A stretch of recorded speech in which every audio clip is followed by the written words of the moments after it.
Hello everyone, कैसे हो आप लोग। 17वीं यूपीएससी की तैयारी आप लोग स्टार्ट कर दिए होंगे और स्वाभाविक है कि आप इसमें जो हम पहले बात किए हैं कि दो सब्जेक्ट उठाए होंगे। आज से हम लोग ज्योग्राफी का एक श्रृंखला स्टार्ट कर रहे हैं जो अभी स्टार्ट ज्योग्राफी से हो रही है, लेकिन धीरे धीरे इसमें सभी सब्जेक्ट को लेकर आएंगे और सभी सब्जेक्ट से महत्वपूर्ण प्रश्न जो बनते हैं उसको देखेंगे हम लोग। यह जो श्रृंखला है वो मुख्यतः दो स्तर पे है, प्राइमरी स्तर और फिर उसके बाद एडवांस। प्राइमरी स्तर इसलिए कह रहे हैं क्योंकि इसमें सभी एग्जामों को इंक्लूड किया गया है। अभी हाल ही में बिहार में देखे होंगे कि बिहार एसएससी सीजीएल जो है सचिवालय वाला जो इंटर स्तरीय है वो होना है। इसके अलावा टीआरई जो टीचर का एग्जाम है वो होना है। यूपी पीसीएस भी है, बिहार है, झारखंड में भी ऑब्जेक्टिव होता है। तो कहने मतलब कई सारे एग्जाम हैं, तो इसकी तैयारी में सब लोग लगे हुए होंगे। तो स्वाभाविक है कि पहले हम लोग subject wise easy layer then advance layer पर आएंगे। तो आज से शुरुआत करते हैं क्वेश्चन का, और इसमें सबसे पहले क्वेश्चन देखते हैं कि क्वेश्चन है कि निम्न में से किस क्रम के चट्टान में सर्वाधिक खनिज भंडार पाए जाते हैं। ये भारत के रिगार्डिंग में है कि किस क्रम के चट्टान में सर्वाधिक खनिज भंडार पाए जाते हैं। और इसका जो ऑप्शन है वो है आपका आर्कियन क्रम, धारवाड़ क्रम, कुडप्पा क्रम और विंध्य क्रम। और इसका जो सही आंसर है वह है धारवाड़ क्रम, बी आंसर। धारवाड़ क्रम जो है वो आर्कियन क्रम के प्राथमिक चट्टानों के अपरदन और निक्षेपण से बने होते हैं। भारत में सर्वाधिक खनिज भंडार जो है इसी क्रम के चट्टान में पाए जाते हैं। इस क्रम के चट्टान में मुख्य रूप से देखेंगे आप कि तांबा है, लोहा है, सोना है, ये सब खनिज पदार्थ मौजूद होते हैं। तो आंसर होगा आपका बी। नेक्स्ट प्रश्न देखते हैं कि निम्नलिखित कथन पर विचार करें। पहला स्टेटमेंट है आपका, प्रायद्वीपीय पठार भारत के खनिज संसाधनों के अधिकांश भाग की पूर्ति करता है। दूसरा स्टेटमेंट है कि पूर्वी घाट के अत्यधिक वर्षा वाले भागों में सदाहरित वन पाए जाते हैं, इसको सदाबहार वन भी पाए जाते हैं। सत्य कथन की पहचान करने को कह रहा है और इसमें है आपका केवल एक, केवल दो, एक एवं दो दोनों है, ना तो एक है ना ही दो है। और इसका जो आंसर है वह है ए, केवल एक। तो हम लोग जानते हैं कि प्रायद्वीपीय पठार के खनिज संसाधनों के अधिकांश जो भाग है जो ये पूर्ति करता है प्रायद्वीपीय पठार से ही। प्रायद्वीपीय पठार के अंतर्गत कई सारे खास तौर पर देखते हैं कि छोटानागपुर का पठार है जिसको भारत का रूढ़ भी कहा जाता है, तो ये सब इसी के अंतर्गत आते हैं। इसके अलावा इन क्षेत्रों में देखेंगे कि भूगर्भिक संरचना के रूप के दृष्टिकोण से सोना, तांबा, लोहा, यूरेनियम, बॉक्साइड, कोयला, मैग्नीज वगैरह आदि खनिज भंडार यहाँ पाए जाते हैं। तो पहला स्टेटमेंट बिल्कुल सही है कि प्रायद्वीपीय पठार के भारत खनिज संसाधनों के अधिकांश भाग की पूर्ति प्रायद्वीपीय पठार करती है, बिल्कुल सही। दूसरा है कि पूर्वी घाट कितनी बढ़ा है, पूर्वी घाट ना होकर यहाँ होगा पश्चिमी घाट। सर्वाधिक वर्षा होती है पश्चिमी घाट, और पश्चिमी घाट के किनारों पे ही देखते हैं कि सदाबहार वन या फिर सदाहरित वन पाए जाते हैं। तो दूसरा स्टेटमेंट गलत है, इसलिए आंसर केवल ए हो जाएगा। नेक्स्ट प्रश्न देखते हैं, ट्रांस हिमालय को बृहत हिमालय से अलग करने वाली इकाई का नाम क्या है। हम लोग जानते हैं कि हिमालय 3 चरण में बना है और उसको अलग अलग किया गया। तो इसका आंसर होगा मेन सेंट्रल थ्रस्ट। ऑप्शन है आपके पास main central thrust, main boundary fault, Indo Tsangpo suture zone और गेट बाउंड्री फॉल्ट। और इसका जो सही आंसर है वह है Indo Tsangpo suture zone. Trans Himalaya को बृहत हिमालय से अलग करती है। इसका देखिएगा, खास तौर पे आप फिगर याद रखिए। ये हो गया आपका ट्रांस हिमालय, इसको काराकोरम श्रेणी वगैरह जो लास्ट मॉडल। फिर इसके बाद ग्रेट हिमालय, फिर इसके बाद लघु हिमालय, फिर इसके बाद शिवालिका। तो ये जो ट्रांस हिमालय को ग्रेट हिमालय से अलग करता है जो रीजन, उसको हम कहते हैं इंडो सांपो सचर जोन, जो ये रहा। इसके बाद ग्रेट हिमालय और लघु हिमालय को जो अलग करता है वह कहलाता है आपका मेन सेंट्रल थ्रस्ट, मतलब ये जो है मेन सेंट्रल थ्रस्ट। फिर लघु हिमालय और शिवालिका को अलग जो करती है वह है मेन बाउंड्री फॉल्ट, ये है। और शिवालिका के बाद जो तराई क्षेत्र है, तो तराई क्षेत्र और शिवालिका को जो अलग करती है वह है ग्रेट बाउंड्री फॉल्ट। तो इस तरह से विभाजक ये रहा। नेक्स्ट देखते हैं क्वेश्चन में कुमायूं हिमालय किन दो नदियों के बीच स्थित है? ऑप्शन है आपको सिंधु सतलज, सतलज काली, काली तीस्ता, तीस्ता दिहांग। और जो आपका सही आंसर है वह है बी, काली और सतलज। सतलज और काली के बीच कुमायूं हिमालय विद्यमान है। इसमें भी देखिएगा कि खास तौर पे नदियों के आधार पर जो हिमालय है उसको उसके क्षेत्रीय विभाजन किया गया है और उसे मोटे तौर पर 4 भागों में विभाजित किया गया है। अगर देखा जाए इस तरह से हिमालय जो है, तो हिमालय के देखिएगा कि स्टार्टिंग करते हैं सिंधु से, सिंधु, और सिंधु से सतलज, सतलज नदी, सतलज से काली, काली से तीस्ता और तीस्ता से दिहांग। ये इस तरह से आपके नदियां हैं और इस तरह से विभाजन होता है। ये जो पार्ट है सिंधु से लेकर सतलज के बीच का क्षेत्र, इसे हम लोग कश्मीर हिमालय या पंजाब हिमालय कहते हैं। इस क्षेत्र को कश्मीर या पंजाब हिमालय कहते हैं, हिमालय कहते हैं। फिर सतलज और काली के बीच जो क्षेत्र है वह कुमायूं हिमालय है। आपका क्वेश्चन यही था, सतलज और काली के बीच कुमायूं हिमालय किन दो नदियों के बीच है। फिर है काली और तीस्ता के बीच, यह है नेपाल हिमालय, नेपाल हिमालय। और तीस्ता से लेकर दिहांग के बीच असम हिमालय, असम हिमालय। तो ये रहा आपका टोटल नदियों के आधार पर हिमालय का विभाजन। नेक्स्ट प्रश्न देखते हैं, सतलज नदी किस दर्रे से होकर भारत में प्रवेश करती है? और ऑप्शन से आपके बारालाचला दर्रा, नीति दर्रा, सिपकिला दर्रा और बनिहाल दर्रा। और इसका जो आंसर है वह है सिपकिला दर्रा। सिपकिला दर्रा से ही भारत में प्रवेश करती है। हम लोग जानते हैं कि सतलज नदी मानसरोवर झील के बगल में ही एक है राकसताल, वहीं से निकलती है और राकसताल से निकलने के बाद यह सिपकिला दर्रा से भारत में प्रवेश करती है। भारत का ये हिमाचल प्रदेश में बेसिकली प्रवेश करती है और उसके बाद फिर भारत में बहती हुई पाकिस्तान से होते हुए आगे बढ़ती है। नेक्स्ट प्रश्न देखें, निम्नलिखित में से कौन सा कथन बेम्बानाथ झील के संदर्भ में असत्य है? देखिए, जब भी आप क्वेश्चन करते हैं तो एक चीज ध्यान रखिएगा, सत्य असत्य को इस तरह से अंडरलाइन कर दीजिए कि करना क्या है। कभी कभी क्या होता है कि सत्य और असत्य में थोड़ा सा कंफ्यूज हो जाता है। कंफ्यूज क्या मतलब माइनर चीजें हैं जो ध्यान नहीं जाती है, उसके कारण गलतियां हो जाती है। तो याद रखिएगा, असत्य पूछ रहा है। यह मणिपुर जिले में स्थित है किसी झील, इसी झील में वेलिंगटन द्वीप है, किसी नहीं, इसी कर दीजिए। फिर यह राष्ट्रीय नौकायान प्रतियोगिता होती है यहाँ, और यहाँ भारत की सबसे लंबी, यह भारत की सबसे लंबी झील है। अब इसमें जो गलत है, असत्य है, वह है मणिपुर। यह मणिपुर जिले में, सॉरी मणिपुर में स्टेट जो है वहां नहीं है, यह केरल में स्थित है। याद रखिएगा, मणिपुर से हटाकर केरल। तो इस तरह से हम देखते हैं कि जो बेम्बानाथ झील है वो बेसिकली केरल में स्थित है।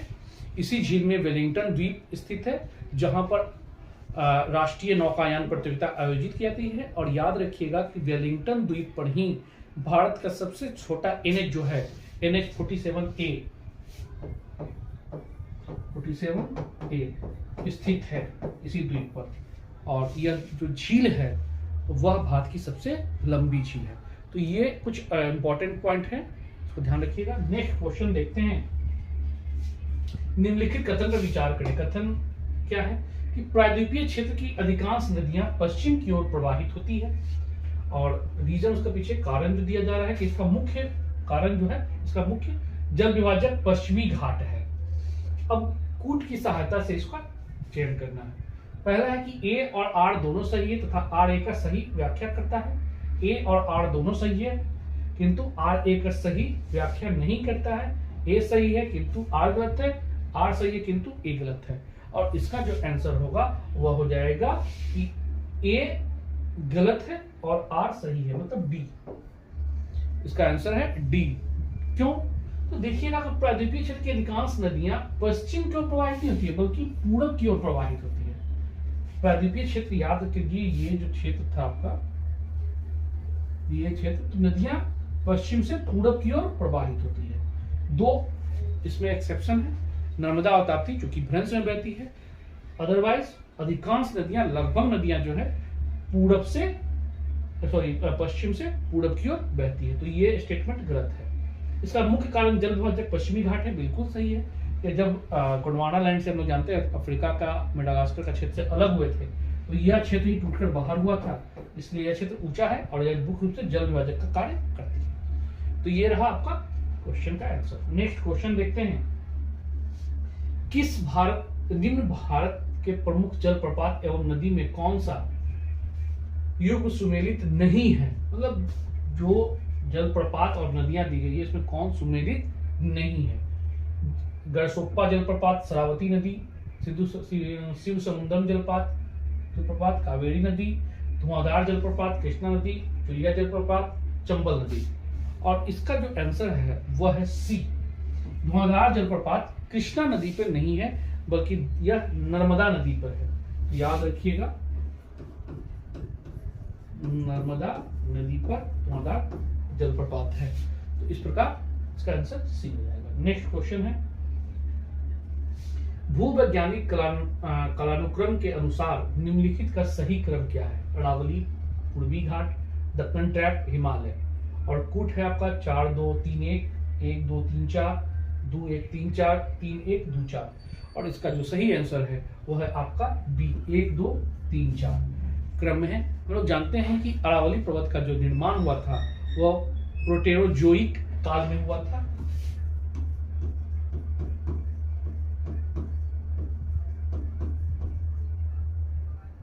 प्रोटोजोइक काल या प्रोटोजोइक काल भी देता है, ये हो गया। फिर उसके बाद पूर्वी घाट का जो निर्माण किया गया था वह क्रिटेशियस मेसोजोइक काल, मेसोजोइक काल।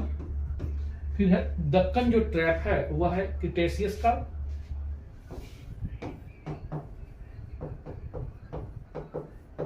क्रिटेशियस काल। और हिमालय सबसे नवीनतम है इसलिए इसे कहते भी हैं कि नियोजोइक ईरा में काल में इसका निर्माण हुआ था। तो काल के आधार पर भी देखें तो क्रम इस प्रकार 1 2 3 4 आता है। नेक्स्ट प्रश्न है कि निम्नलिखित में से कौन सा युग्म सुमेलित है? जलोढ़ मिट्टी, इसमें नाइट्रोजन एवं ह्यूमस की अधिकता होती है। लाल मिट्टी अत्यधिक निक्षालन के कारण हुआ है। लेटराइट मिट्टी पोटास एवं जैव पदार्थ की अधिकता है। काली मिट्टी लोहा का अभाव है। इसमें कौन सा युग्म सुमेलित है, मतलब सही है? और इसमें जो सही है वह है बी, लाल मिट्टी अत्यधिक निक्षालन द्वारा निर्मित हुआ है।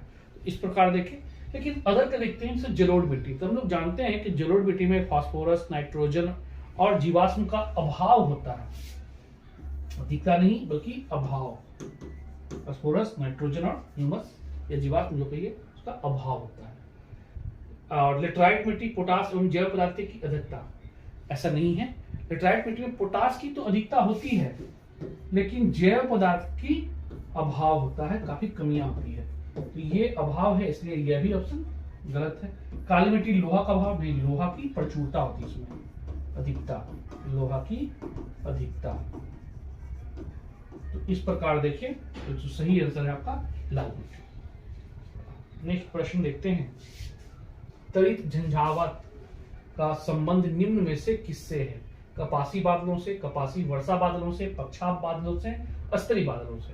और इसका जो सही आंसर है वह है कपासी वर्षा बादल, आंसर बी। तो जानते हैं कि कपासी वर्षा बादल जो है अत्यधिक विस्तृत एवं गहरे होते हैं और साथ ही साथ इन बादलों में तड़ित झंझा तथा गरज के साथ वर्षा और कभी कभी ओलावृष्टि भी होती है। तो इसलिए इस जो बादल को हम लोग गर्जन मेघ के नाम से भी जानते हैं। तो याद रखिएगा गर्जन मेघ क्या है? तो गर्जन मेघ कपासी वर्षा बादल है और इसमें सबसे अधिक वर्षा या ओलावृष्टि भी होती है। नेक्स्ट प्रश्न है आपका कि निम्नलिखित भारत के किस राज्य में सागवान का सर्वाधिक वन पाया जाता है? मध्य प्रदेश, उत्तर प्रदेश, झारखंड, कर्नाटक। और इसका सही आंसर है मध्य प्रदेश। सागवान वन हम लोग जानते हैं कि सागवान एक प्रकार का उष्णकटिबंधीय पतझड़ वन है जिसे मानसूनी वन भी हम लोग कहते हैं। और भारत में यह सर्वाधिक जो सागवान वन है वह मध्य प्रदेश में पाया जाता है। तो इस प्रकार इसका आंसर हो गया ए। नेक्स्ट प्रश्न देखते हैं, निम्नलिखित में से किस कारण से भारत के उत्तरी मैदान में शीत ऋतु में वर्षा होती है? और ऑप्शन से आपके पश्चिमी विक्षोभ से, बंगाल की खाड़ी मानसून से, अरब सागर मानसून से और लौटते मानसून से। और इसका जो सही आंसर है वो है पश्चिमी विक्षोभ से ए। देखिएगा कि खासतौर पर पश्चिमी विक्षोभ जो है वह पूर्वी भूमध्य सागर में उत्पन्न होती है और पूर्वी भूमध्य सागर में उत्पन्न होने के बाद पूर्वी जेट पवनों के सहारे वो पूरब की ओर बहना स्टार्ट करती है। इसका जो बहाव है वह पहले एशिया है, इसमें देखिएगा ईरान, अफगानिस्तान, इस तरह से पाकिस्तान होते हुए भारत में प्रवेश करती है। रूट में मोटे तौर पे ये है रूट इनका, है ना, ईरान, अफगानिस्तान, पाकिस्तान होते हुए भारत में प्रवेश करती है।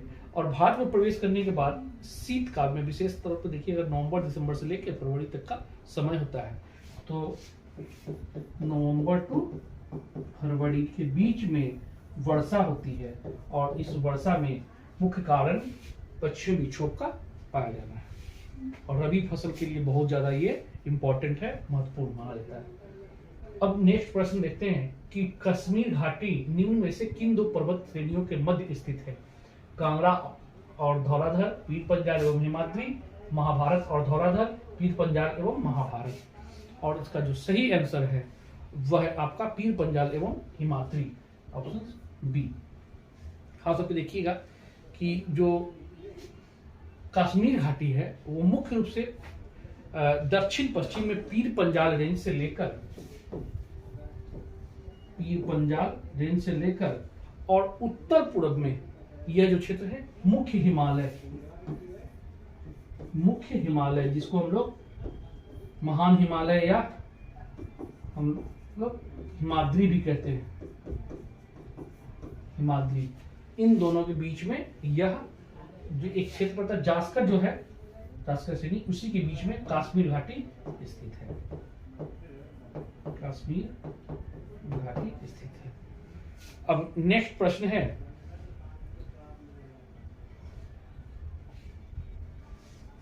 दक्षिण भारत की नदियां मुख्य रूप से किस प्रकार के अपवाह तंत्र बनाती है? त्रिभुजाकार, वृक्षनुमा, खंडित और जालीदार। और इसका सही आंसर है वृक्षनुमा। हम लोग देखते हैं कि दक्षिण भारत की जो नदियां हैं मुख्य रूप से वृक्षनुमा अपवाह तंत्र बनाती है। और बनाने के पीछे मुख्य कारण क्या है? तो बनाने का मुख्य कारण है कि ये जो नदियां हैं मुख्य रूप से ग्रेनाइट चट्टानों के सपाट क्षेत्रों में पाई जाती है और इन क्षेत्रों में कटाव कम होता है। और खास तौर पर देखिएगा कि ये जो नदियां हैं वह वृक्षनुमा चारों तरफ से इस तरह से फैल जाती है। नेक्स्ट है आपका प्रश्न कि निम्नलिखित नदियों में कौन हिमालय की तीनों श्रेणियों को आर पार करती है? हिमालय की तीन श्रेणियां मतलब महान हिमालय, लघु हिमालय और शिवालिका, तीनों श्रेणी को आर पार करती है। रावी, सतलज, चिनाब और झेलम। और इसका सही आंसर है झेलम। झेलम हम लोग जानते ही हैं कि मानसरोवर झील के राजस्थान से निकलती है और भारत में प्रवेश करने से पहले यह सिंधु के समानांतर भी बहती है और समानांतर बहने के बाद यह हिमालय के तीनों श्रेणियों को काटती है। तो यह इंपॉर्टेंट है, ध्यान रखिएगा क्वेश्चन को। नेक्स्ट क्वेश्चन है आपका, विष्ट दोआब के निर्माण में कौन सी नदियों का योगदान होता है? रावी, ब्यास, रावी, चिनाब, ब्यास, सतलज, झेलम, चिनाब। और हम लोग जानते हैं कि इसमें जो इंपॉर्टेंट है वो विष्ट में है व्यास और सतलज। व्यास और सतलज, आंसर सी हो जाएगा इसमें। देखिए पहले द्वाब है क्या ये जान लीजिए। तो द्वाब दो संगम करने वाले नदियों के बीच का जो क्षेत्र होता है, मान लीजिए ये नदी आ रही है, ये नदी इधर आ रही है, तो संगम हो रही है, तो ये जो क्षेत्र है यही होगा दोआब। और जो दोआब है तो दोनों नदियों के नाम पर ही होता है। इसलिए भारत में देखकर खासकर सिंधु और उसकी सहायक नदियों द्वारा जो निर्माण की जाती है उसकी अगर हम बात करें, कुछ महत्वपूर्ण द्वाब है जिससे आपको प्रश्न हमेशा पूछे जाते हैं। वो कौन कौन से द्वाब हैं? तो देखिए पहला है विष्ट द्वाब, जो अभी लिखा हुआ भी है। अब विष्ट है या विष्ट है कोई दिक्कत नहीं, विष्ट द्वाब। तो इसमें देखिएगा कि वी फॉर व्यास और दूसरा शब्द है मतलब सतलज। व्यास और सतलज के बीच विष्ट द्वाब है। दूसरा है बाड़ी द्वाब, बाड़ी द्वाब, तो बाड़ी द्वाब में देखिएगा पहला है व्यास और लोग जानते हैं रावी। तो व्यास और रावी के बीच में, व्यास और रावी के बीच में बाड़ी द्वाब है। तीसरा है रचना द्वाब, रचना, याद रखिएगा र से रावी और च से या चना से चिनाब, तो रावी और चिनाब के बीच में आ जाता है रचना द्वाब। और चौथा द्वाब जो है वह चाज या छाज, चाज कहीं कहीं पर चाज मिलता है। तो इस प्रकार च से चिनाब और झ से झेलम, तो झेलम और चिनाब के बीच चाज या छाज द्वाब है। तो ये 4 इंपॉर्टेंट द्वाब हैं जो आपको कई बार एग्जाम में पूछते हैं, तो इस तरह से कोडिंग करके आप निकाल सकते हैं। नेक्स्ट है आपका प्रश्न कि निम्नलिखित में से कौन सी पहाड़ी पूर्वी घाट एवं पश्चिमी घाट के मिलन स्थल पर स्थित है। कई बार एग्जाम में पूछा हुआ है।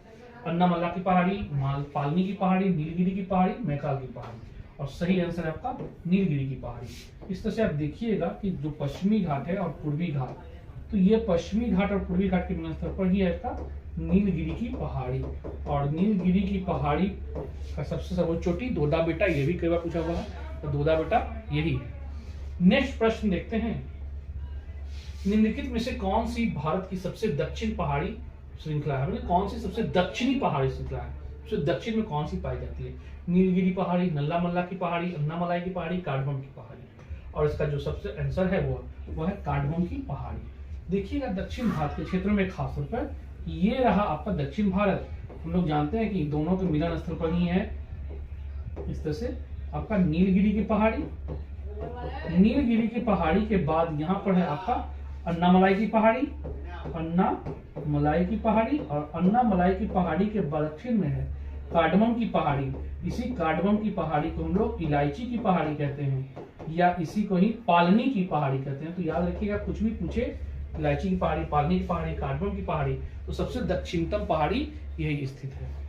नेक्स्ट प्रश्न देखते हैं कि निम्नलिखित में से कौन सा क्षेत्र ऑक्साइड चीन का भाग है। काराकोरम श्रेणी, शिवालिका श्रेणी, कश्मीर घाटी और लद्दाख पठार ऑक्साइड चीन का भाग है। तो इसमें से सबसे आंसर जो होगा वो है लद्दाख का पठार।